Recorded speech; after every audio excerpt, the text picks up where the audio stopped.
Sekarang saya ke Dokter Tirta Mandiri Udi, influencer relawan. Halo Bang Kardi. Ya, ini apa yang dipengaruhi oleh influencer?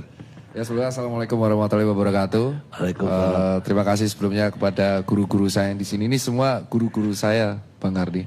Jadi zaman saya masih sekolah, ini beliau-beliau yang mengajar semua, termasuk yang hari ini gugur, almarhum Prof. Iwan itu adalah guru yang membimbing saya sampai sekarang di titik ini.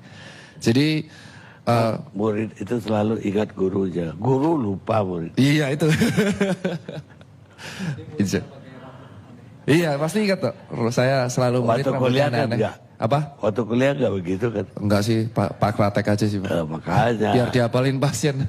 Itu yang rambutnya kayak joker gitu kan.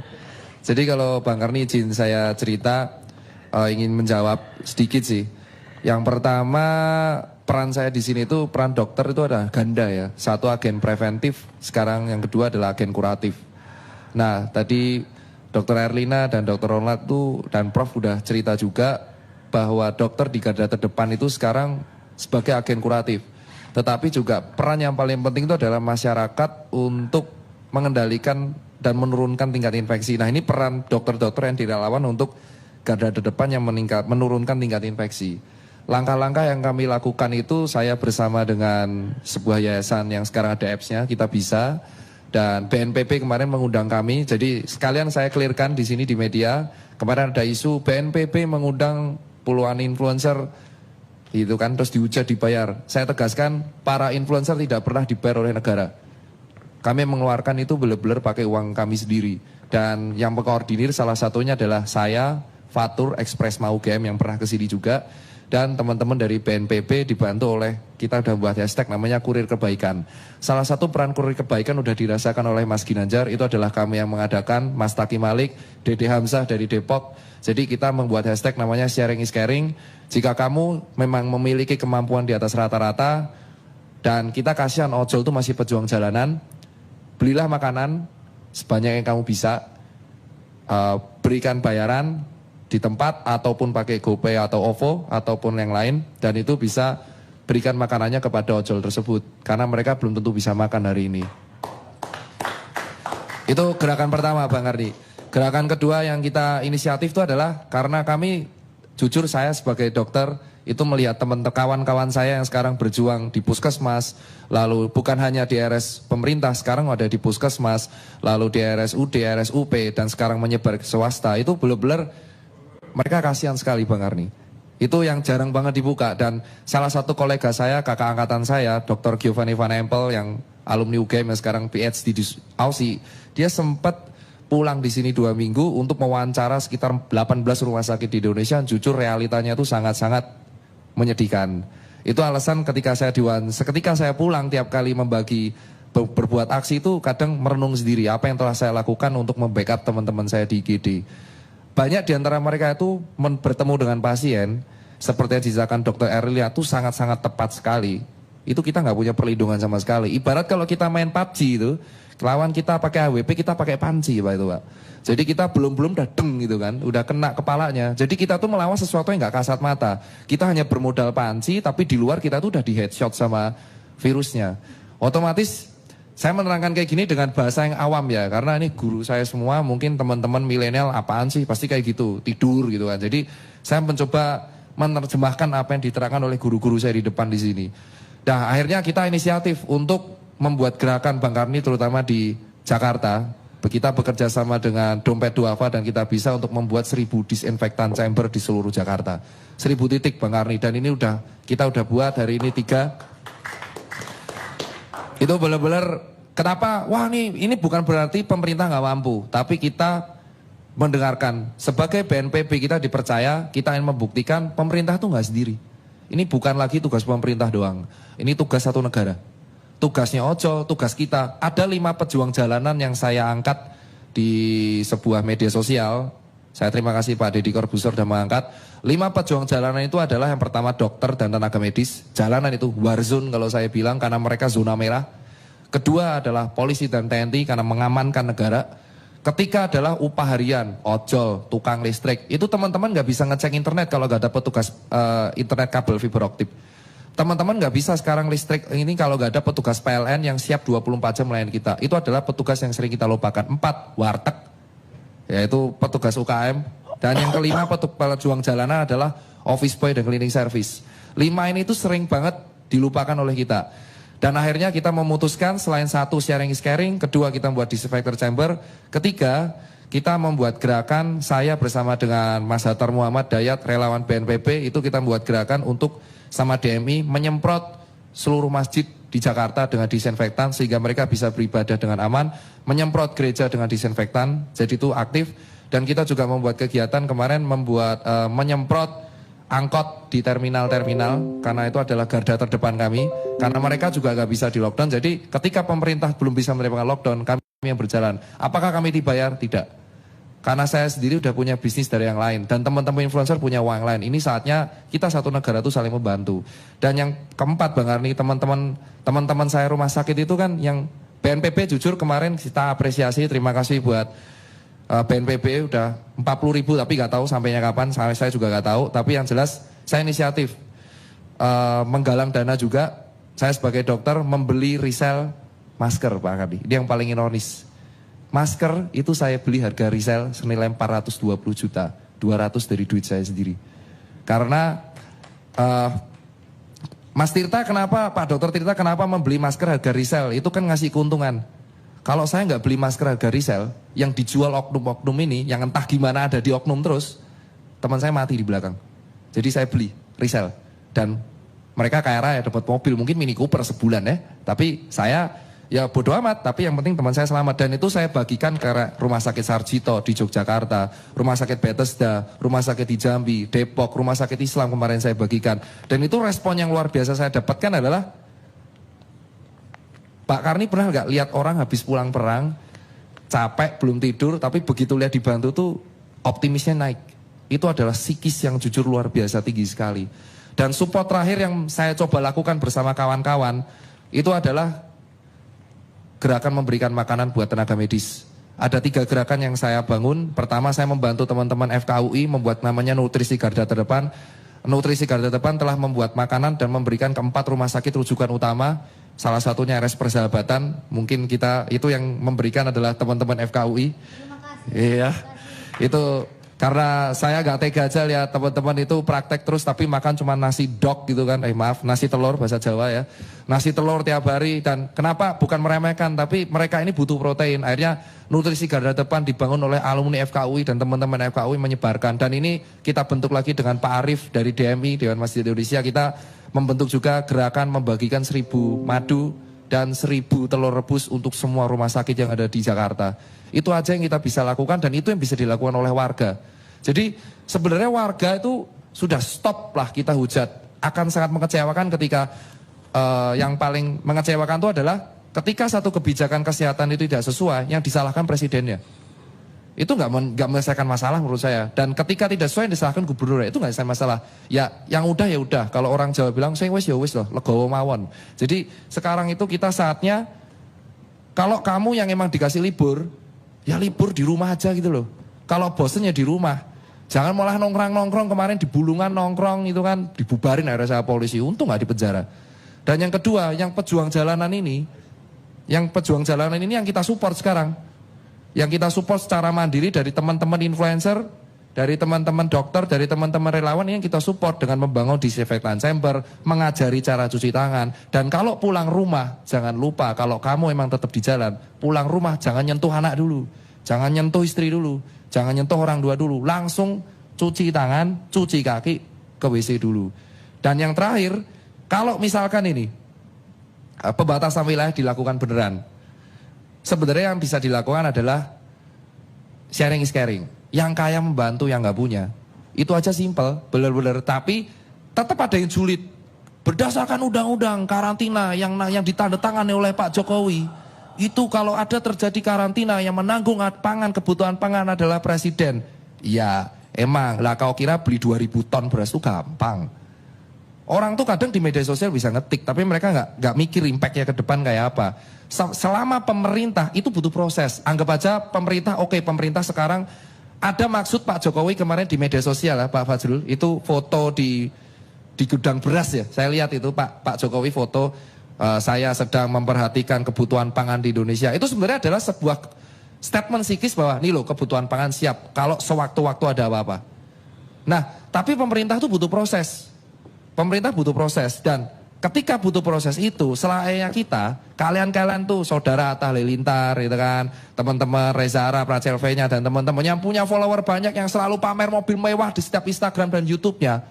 Itu kan. Tolonglah jual satu mobilmu dan berikan itu donasi ke teman-temanmu kalau emang kamu real pahlawan di sini, men.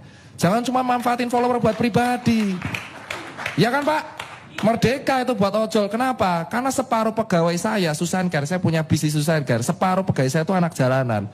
Saya itu juga pernah geladang karena dari jadi dokter, saya ngerantau ke Blok M buat sewa, buat ruko sama kos. Gak ada, saya ditampung sama teman-teman preman di Blok M.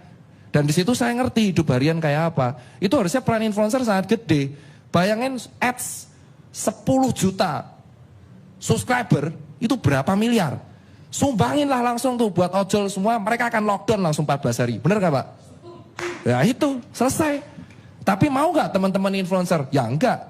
Punya, bisa gak? Tapi kalau emang gak bisa, contoh Rachel V-nya, kemarin donasi dapat 5M, 2M langsung kasih PMI, lewat kita bisa. Nah yang lain ini, sembari menunggu pemerintah menyiapkan opsi, selainnya kita yang kaya membantu yang miskin. Corona itu harusnya menjadi momen buat rakyat Indonesia untuk saling membantu. Yang dokter itu pahlawan sejati, sini 8 tenaga medis sudah tumbang. Kalau sampai semua tenaga medis ini tumbang, ya udah siapa yang mau nolong? Habis men. Indonesia nggak boleh jadi kayak Italia bos. Italia itu kenapa bisa kayak gini? Kalau nggak salah bisa dicek ya. Itu dokter di China dikirim volunteer dan dia mengatakan sorry maaf dengan segala hormat warganya ngeyel. Ya kan, udah ada yang jalanan tetap nongkrong. Saya masih inget banget ada yang saya tegur, saya dokter, saya tegur itu di depan nongkrong kafe, bubar bor, ngapain jam segini nongkrong di luar sampai ngerokok? Nyawa gua, yang mati gua. Sebelum COVID menyerang gua pengen party dulu, buset. Iya, lu mati tapi lu nyebabin dokter-dokter juga mati Pak. Mending gue matiin lu lama-lama, gue laporin polisi, dibubarin di Blok M. Itu jadi Blok M dibubarin, maaf tuh saya ngelaporin Polda. Karena saya nggak mau kalau kalian nongkrong tuh matiin teman-teman saya masalahnya. Karena hari ini guru saya udah meninggal. Saya nggak mau dokter tuh tumbang dan perawat tuh tumbang. Udah cukup lah tuh 8 itu. Dan mereka tuh harusnya dianggap pahlawan Indonesia. Bukan benar-benar pahlawan. Dan yang pertanyaannya yang terakhir, karena itu sedikit kegiatan kami Bang Karni. Dan jujur saya tidur hanya 4-5 jam. Besok pagi saya harus jam 7 ke RSUD Kebayoran. Itu red zone, kita harus masang 2 desinfektan di situ. Lalu siang saya ke RSCM untuk masang disinfektan chamber di situ. Sorenya kami akan memasang disinfektan di 5 chamber dan MRT dan tempat markas ojol. Ada 1 disinfektan saya pasang di depan markas Gojek Pak. Jadi nanti Grab sama Gojek bisa ke sana, tadi udah banyak Pak. Dan ini pertanyaan saya buat mungkin ada Bang Fajrul dan ex-menteri keuangan Pak Fuad. Yang saya tanyakan itu adalah kita saatnya bukan menyalahkan Pak. Cuman kok bisa sih APD itu langka di Indonesia? Apakah tidak ada sebuah kebijakan untuk melok APD di Indonesia sehingga kebutuhan APD itu terpenuhi? Karena itu bukan tugas dokter. Ketika dokter itu sampai berdonasi untuk sesama dokter, itu berarti ada yang salah. Dan itu bukan berarti menyalahkan pemerintah, tapi harus segera dievaluasi. Terus yang kedua, saya hanya melaporkan teman-teman saya dari Giovanni Van Empel ini dan melaporkan kerjaan dokter di lapangan. Mereka tuh sering nangis Pak, tiap malam. Kenapa? Karena nggak bisa pulang. Dan mereka nggak tega pulang karena ninggalin pasien di IGD dan di ruang isolasi. Dan faktanya adalah, yang teman-teman semua ini harus tahu adalah, teman-teman saya itu sebenarnya udah sakit. Semua ngerasain radang tenggorokan. Tapi mereka tetap swab test negatif, gas terus. Karena mereka nggak tega ninggalin pasien. Pertanyaannya adalah, ini kenapa SOP yang telah dibuat itu tidak menyebar rata di Indonesia Pak? Ini harus dievaluasi. Karena teman-teman saya residen sebuah di rumah sakit di Yogyakarta, itu sampai Februari tidak mendapatkan pelatihan penanganan corona. Jadi permasalahan di Indonesia itu bukan soal salah-salahan, tapi soal SOP yang berantakan. SOP yang berantakan. Jadi atasan sudah membuat SOP yang keren, tapi tidak dilakukan dengan baik oleh jajaran tengah. Sehingga yang bawah akhirnya kita kayak pion, maju aja terus. Kalau nonton film kayak 1917, 1917. Jadi komandannya nyuruh sekitar 20.000 tentara untuk perang, padahal depannya itu jebakan Batman, isinya cuman granat dan meriam. Nah ibarat saya sekarang kayak gitu. Nah ini tolong dievaluasi. Dan evaluasi yang terakhir pertanyaannya adalah buat teman-teman, kenapa jubir Menkes itu kalau berbicara di media sosial tidak dikontrol ya Pak ya? Itu kekecewaan saya secara pribadi nih Bang Wajul. Jujur secara pribadi, karena kemarin sempat diundang di sebuah podcast. Ini ada rumah sakit mitra keluarga, kita sebut. Ada pasien blow up, viral. Wah viral tuh Pak. Jubir Menkes mengatakan, welcome to Indonesia, this is business. Itu rumah sakit dihujat habis-habisan Pak. Pak Menkes sudah minta maaf. Pak Menkes sudah minta maaf ya? Secara tertulis. Secara tertulis? Oh iya, berarti sudah bisa disebar di sini ya Pak. Nanti didobel. Dan kedua, nah ini mohonlah Pak. Ini yang ketiga permintaan saya mewakili teman-teman dokter, khususnya yang di IGD. Kita tuh kan lagi perang Pak. Tolonglah jubir Menkes ini, Pak Yuri kalau misal lihat, dilatihlah cara PR-nya Pak. Kemarin menentukan duta imunitas, itu gunanya buat apa gitu loh, duta imunitas. Terus yang kedua statement begitu di vlog orang gitu loh. Jadi tolonglah berbicara yang emang penting-penting aja. Kalau emang berbicaranya nggak penting, tunjuklah orang yang kompeten. Itu aja sih pesan Pak. Karena kasihan dokter udah berjuang di net. Ketika beliau tuh selalu mengeluarkan statement yang ambigu, itu pasti yang diserang adalah dokternya, perawatnya, dijulitin. Sudah digaji, sudah disumpah, tapi kayak gini. Dokternya tidak melayani pasien, padahal itu triase Pak. Sampai saya edukasi triase mati-matian. Triase itu adalah ada merah, ada kuning, ada hijau, ada hitam. Itu ketika pasien dalam kondisi darurat banyak banget, kita terpaksa harus triase. Benar kata Dokter Erlina, tidak semua masyarakat tahu ketika rumah sakit itu brudak atau penuh banget. Dan ini, wah ini kondisinya kayaknya masih bagus gitu ya dok ya. Masih bisa jalan-jalan. Mbak, kamu pulang dulu mbak. Tapi karantina diri sendiri. Karena rumah sakit penuh ini. Pulang dulu ya. Nah itu maksudnya triase teman-teman. Jadi itu yang menurut saya harus disampaikan. Jangan, Dokter Elina itu guru kita loh, SP Paru loh. Dan beliau udah sepuh. Beliau sepuh, kalau di guru besar nama bilang sesepuh. Sudah sesepuh tapi masih melayani pasien, turun. Itu kayak, apakah dokter mudanya tidak ngapa-ngapain? Ini lebih gila lagi dokter mudanya. Jadi kemarin di Twitter yang mengatakan bahwa dokter muda tidak ngapa-ngapain, itu saya pengen jitak itu kepalanya itu ya. Karena jujur dokter mudanya itu, dokter di Bintaro umur 36 tahun gak ada. Pak, Ya. saya boleh nambah dikit? Iya, Dokter Elina. Ya, jadi dokter-dokter muda di kami, jadi ada junior-junior saya itu berjibaku masuk ke ruang isolasi bergantian. Betul. Kemudian juga kami punya murid peserta PPDS atau residen yang sedang mengambil spesialis, mereka juga ikut. Dan saya baru tahu, ini saya terharu sekali ya, baru tahu karena saya ada di WA group, suatu WA group, dan ternyata ada orang tua dari murid saya itu mengatakan, anak saya sudah 2 minggu tidak pulang ke rumah, tidak berani pulang, bukan apa-apa karena khawatir kalau pulang menularkan ke orang tuanya. Jadi buat saya ini menyedihkan sekali, artinya sudahlah berjibaku sampai juga memendam rasa rindu kepada orang tua. Baik. Dan ini kita nggak teriak-teriak gitu loh. Dan bahkan murid saya itu nggak cerita-cerita. Saya taunya dari orang tuanya cerita kepada grup lainnya. Baik. Jadi tolong juga ini tidak ada dari kami satu lagi niatan untuk menelantarkan, kami betul-betul mengabdi. Tapi memang pekerjaannya banyak dan itu Rasanya baik banget. pasiennya banyak dan masyarakat tidak tahu. Ini kalau kita suruh pulang itu sebetulnya seperti dokter Tita katakan. Kita suruh pulang karena kondisinya masih baik. Kalau di rumah sakit kan kita yang berat atau yang perlu perawatan. Begitu, terima kasih ya. Iya betul, itu saya wakilkan karena banyak teman-teman anak muda tuh ngujat terus dan saya nggak tega. Dan itulah alasan kenapa BNPB dan BUMN, saya apresiasi dengan BUMN Pak Erik yang membuat Wisma Atlet. Saya pas H-1 saya koordinasi di situ Pak, bareng-bareng dengan Pak Maijen, Pak Polri dan kawan-kawan di situ. Dan saya juga apresiasi kemarin ketika saya edukasi cuci tangan, saya sangat dibantu oleh Polda Metro Jaya. Dan Polda Metro